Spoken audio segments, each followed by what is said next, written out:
Welcome back to Let's Talk Race in Ireland. I'm your host, Harrison Paul. Absolutely delighted to be back today to discuss the topic of Jude Bellingham. Now, this is a story I understand has been new to the football world, and a lot of us have been feeling a number of emotions. I think everyone agreed Jude Bellingham was a great player from the minute we saw him, really begin to see him in Borussia Dortmund. And I think we were all happy with that.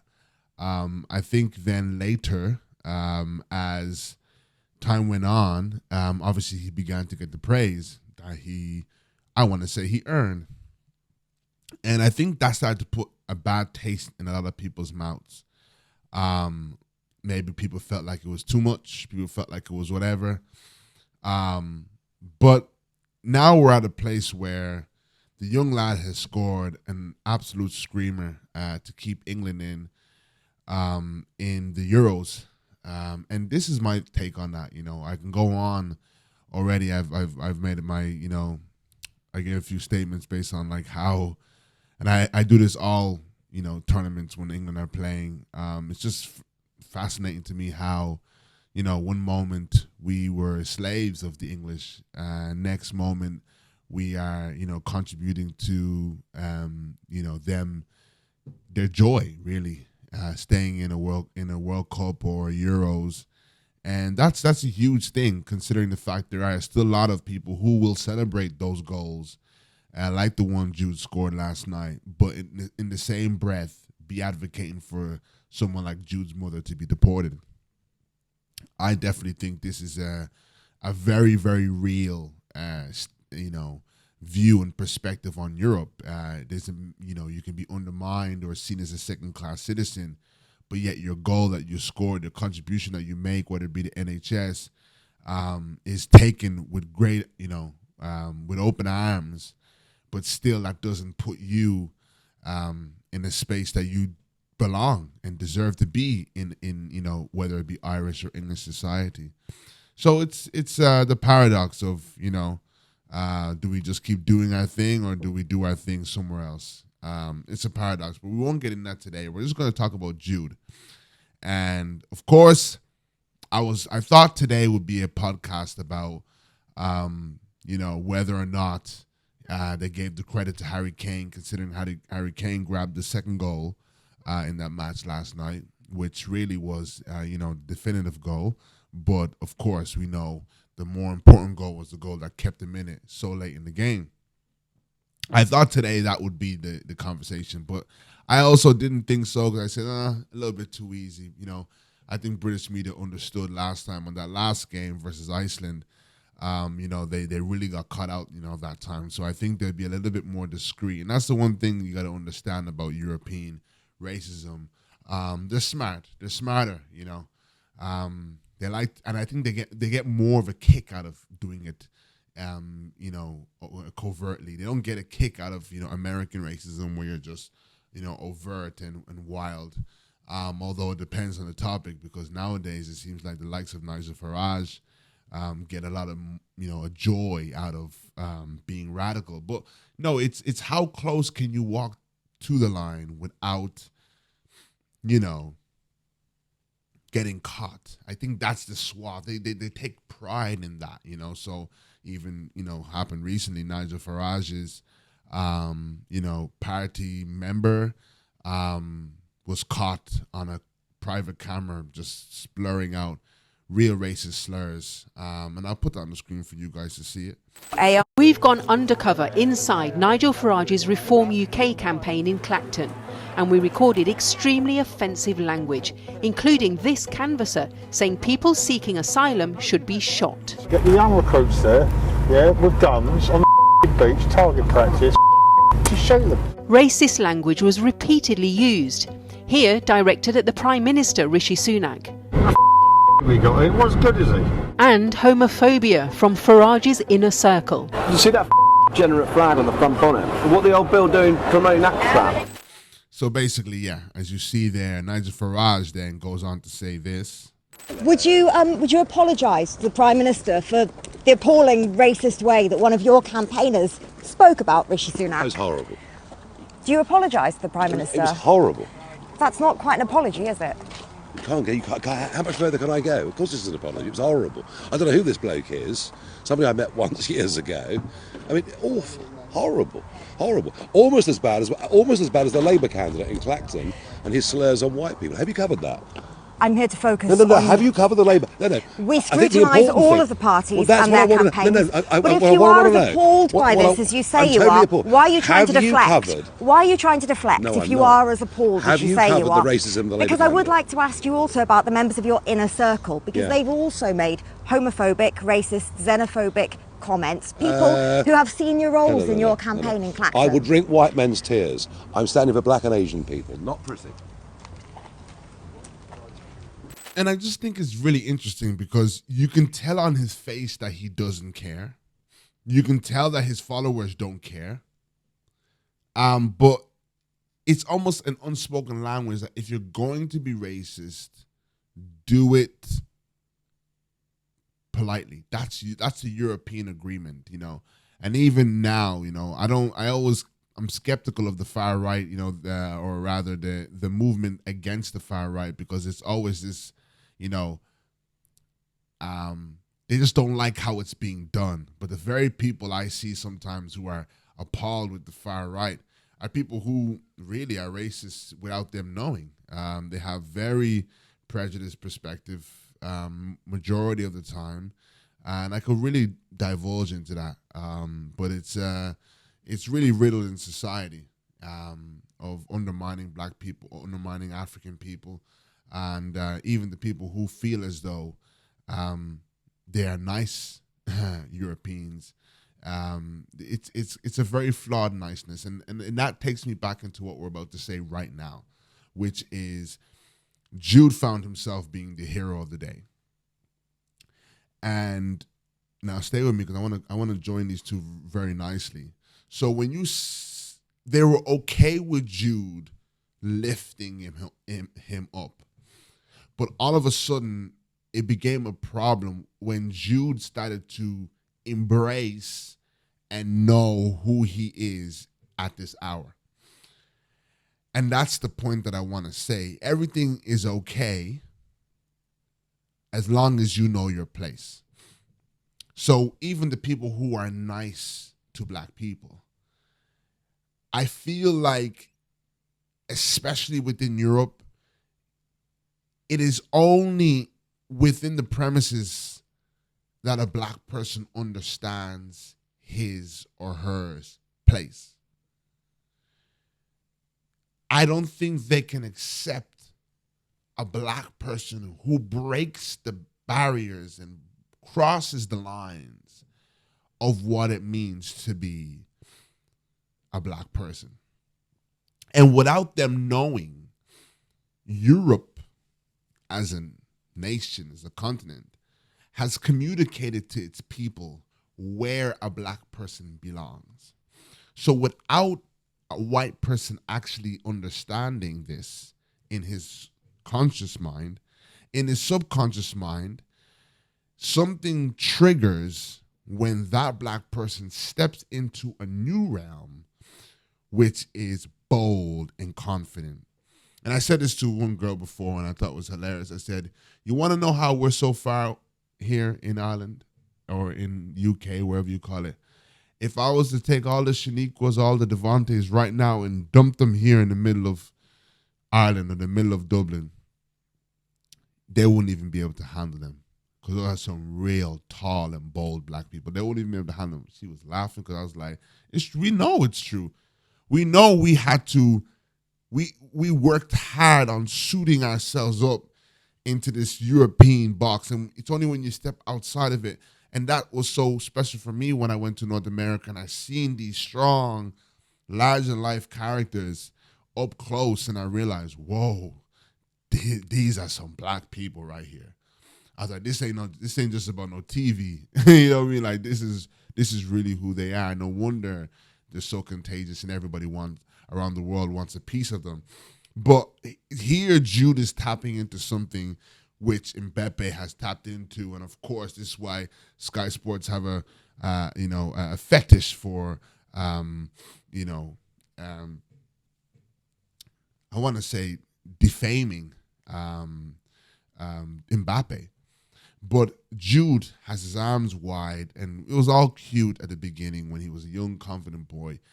And now watching him in these moments of turbulence where I believe Europeans are obsessed with a level of control, and when they don't feel like they no longer control you, meaning when we say tone down, you tone down. When we say feel good about yourself, feel good about yourself. And if you go outside of that, they're okay giving you your quote unquote flowers, but it only on the premises of, okay, you have 5 minutes to dance and sing or to be happy and joyful because we allowed you to have those 5 minutes to sing and dance. But once a nuanced situation arises where we ask you to take back in your false humility status or your false humility, countenance, we want you to hop back in that. And here we have, the nuances that happen within relationships where, okay, England or whatever, we're expecting you to say, okay, now step back in to your place there and take whatever we have been saying about you or whatever sorts and sorts. But remember where you came. Don't bite the hand that fed you. Hey, Jude. And he said, nah. No, you didn't make me. You cannot decide. You cannot break me. You cannot decide how high I sit on this horse. My mom brought me here. My dad brought me here. My mom birthed me out her womb. You guys have just been a witness to the magic. And listen, it is now Jude has found himself in a little bit of a headbutt with British media. Last night or today, it has been completely overshadowed by him supposedly or allegedly making, I'm going to say allegedly because we don't know who he was making it for. It could have been a gesture, and I'll put up on the screen, it could have been a gesture that he was making towards his teammates to say, lads, let's have some, you know what they say, some BALLS. Let's have some of it. Let's have some guts. Let's show our guts. Let's throw weight around here. It could have been. When he said that, I realized it could have been. Also, it could have been a gesture. I do know Jude to be a feisty one. I do enjoy that. I don't think, why do we love Roy Keane? I don't remember us talking more about Roy Keane's football than we talked about his feistiness, and we enjoy the passion for the sport. So it's a shock to me that now we have UEFA coming in. I do think this is all just to try and rain on his parade. But what initially made me decide today that I've got to do a video was this podcast right here. So I decided, shout out to my good friend Arino. He sent me this and he was like, bro, you need to check this out. The energy on this was whack. And I checked it and I was waiting for them to try and rain on his parade. And long and behold, of course, they couldn't allow you to have one day. It's too much to allow a black man to have the world or the country, the colonial kings on his shoulders like that. Let's take a listen. Everything is scrutinised. He scores a goal last night, kept England in it. It was incredible. The place went absolutely crazy, and he's mouthing only me. Now, that's going to attract attention in itself, right? Yeah. Have some humility in that situation. You've scored an incredible goal. Enjoy the moment, but realise that actually you've just got yourself out of trouble, because Simon's right. Bellingham's performance up to that point was so poor that Gareth Southgate's admitted they were considering taking him off. That who else celebration, I'm not sure that's going to go down particularly well in the dressing room. I think it's interesting that he only seems to speak to the media when he gets man of the match, as you have to, as you're contractually obliged to over here. I think maybe some of his teammates would expect him to take on a few more media commitments. Maybe the reason he doesn't is because when he does, he runs away at the mouth and he sort of creates this narrative that he's unfairly scrutinised. He said after the Champions League final, they told me I wouldn't make it. No, they didn't, did they? Because Birmingham City retired your shirt when you were 16. If there was anybody in the world who was never told they wouldn't make it, it's Jude Bellingham. And I just wonder if one of those senior players in the dressing room needs to tap him on the shoulder and just tell him to calm down, bring him down a peg or two. He's a wonderful player. He's been a brilliant ambassador for the game. But I think he's just showing signs of starting to believe his own hype. And that's not helpful in a tournament situation. Oh my goodness. Oh my goodness. Oh my goodness. So let me just cut this in sections really quickly for you. As I watched him, that moment, who else? I loved it. I absolutely loved it. But let's contextualize it in the who else from what he's saying. I'm thinking about, I already know what it feels like. I'm a musician. I make music as well, you know, or even I do this. I do a couple of things that are kind of like, you know, outside of the box, you know, doing something that is outside the box. And boy, will I tell you, there are 1,000 voices in a day that tell you you're not that. And you have to silence them videos every single day. Now, I can only imagine being where Jude is, and every day, or you open your phone just to try and chill and unwind and scroll through your newsfeed. You can't even do that because you will stumble across a meme that's putting you down. You will stumble across, and I think everyone's lost the message about just thinking about it was us criticizing him in regards to the pundits. I think there's actually been less on the pundits. Pundits have been criticism, you know, about the performance of the team. I actually think there has been a huge, you know, uproar amongst the people. The way he's being glazed, the way he's being spoken about, we're over exaggerating Jude, and you know, and that side of it, you know, maybe we, like I said at the beginning, maybe we're giving him too much too quickly, all this kind of stuff that he doesn't deserve. And you have to know, when he's strapping his boots from the very first day he started playing football, he doesn't strap his boots and say, well, hopefully I'll be the best player every day. I don't sit here, or I don't get in the studio and say, well, hopefully one day. I have to believe that there as I'm recording that record. He has to believe as he's walking on that pitch that he is going to have a moment that is going to say, this is why Jude Bellingham is one of the best players that's ever walked this pitch. This is why Jude Bellingham is the best player. And the truth of the matter of fact is, you have no business walking on that pitch unless you do such. You have absolutely no business. When you've got grades who grace the pitch, when you've got Mbappe who's having his way with the sport, when you've had the likes of Thierry Henry, I can guarantee you none of them went in there and said, hopefully I get on this pitch today and participate. You're not going to get anything done with that type of mentality, because there are other great players who are going for that and snatching and, you know, inviting that type of energy into their performance by just speaking it and believing it in their minds. So if you think you're going to go on there, Mr. Humble, Mr. Timidity, false humility, and think that you're going to outpass the likes of Mbappe, who believe that he's the best thing to ever grace the sport, and then manifests that in his performance, you may as well go back to Birmingham, kid. You may as well go back to Birmingham. He may as well go back to Birmingham. So besides that fact, I want to now take it into the general discussion. Besides this white man being an absolute loser and just being a jealous boy, I want to talk about and contextualize him in general. You know, guys, what I've learned now as I've grown up and as I'm becoming a black, Pan-Africanist, is the number one thing the black man has been deprived of is the right to throw his weight around. Like I said, especially in Europe, we were under a contract that if you are going to be in European and Western society, there is a type of Negro that we accept and there is a type of Negro that we do not accept. And even if you're great, even if you are quote unquote confident, that is everything. But that must come under submission to our society.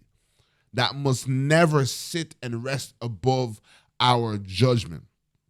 Meaning, if we give you an energy or give you an indication or that you need to tone it down a peg, you must submit that energy to us. And this is all body language, guys. This is not straight, okay, I submit. This is body language. So you may get boys who will joke with you and say, who do you think you are, or whatever. Or, you must always bring that That must never rest, meaning that we must never feel that we can get a grip of you, that we've lost grip of you, that you're too big for your boot, that you cannot be spoken to, you cannot be summoned. And do as you please. Have fun. We know you're extravaganza, black people. We know you've got an extravagant gene in you. We know you got some flair in you. We understand that. And as long as it is serving us, which means it's our entertainment or whatever, but the minute you sense a discomfort in my energy, the minute you sense a switch in, or how do I say it? A kink in the air. I want to say oh guys, I'm trying to describe this so properly. When you know energy, when you get in a room and you feel that energy and you just know someone's energy just changed, it just bring that under. Don't continue to soar and trample on my discomfort. No. Bring that under submission. And once you do that, then we will allow you in our premises. And what I have been perfecting as a young black man is to be absolutely unruly and to have no parts with whatever they offered you. It's a form of a social suicide. It's a form of rebellion. It's a form of individuality, a form of grit. You've got to leave that side of you that's a peacemaker behind, an unnecessary peacemaker. You've got to leave that side of you behind that worries about being considered a good citizen or a nice guy or a humble guy or civilized. It's a form of uncivilized, actually, brothers and sisters. It's an unruliness that Western society has lost grip. It's a Negro on the loose. Yeah. It's a Negro, and that's what they don't want. They don't mind the hooligan because they can just demonize him and say he an idiot. They don't mind the coon because they already know you trying to be nice. Oh, isn't she lovely? Oh, isn't so and so nice? Oh, she's lovely. Oh, he's lovely. That's good. But once you walking with your head tall and say, who does he think he is? And they're waiting for you to kind of shrink back in. Oh, that's what I'm perfecting right now. Yeah, I'm a bad nigga. I'm a bad nigga. You've caught me.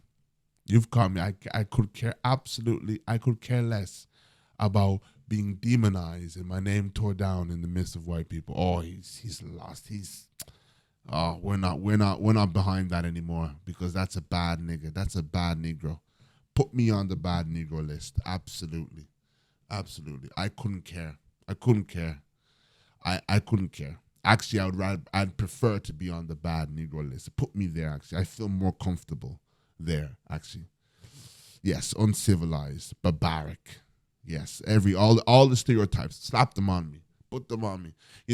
And I'm gonna end on this because I gotta make this. I gotta go because I can go on for ages. But one time people were saying a lot of rubbish about me, and I'm gonna be open with you. And they were kind of trying to bring me down, and like one of my greatest mentors, I was my mother, and I was like, "Yo, mom, they saying this about me," and she looked at me. It's probably one of the most gangster things she said. She looked at me. She said, "Boy, you better wear your stereotypes." I said, what a no, you're not that. Don't worry. She's like, we're not even gonna get to talking about what you're not because we know you're not. Don't listen to them. Who are they anyway? She's like, you better learn to wear your stereotypes. If they're calling you a black dangerous boy, then you dangerous.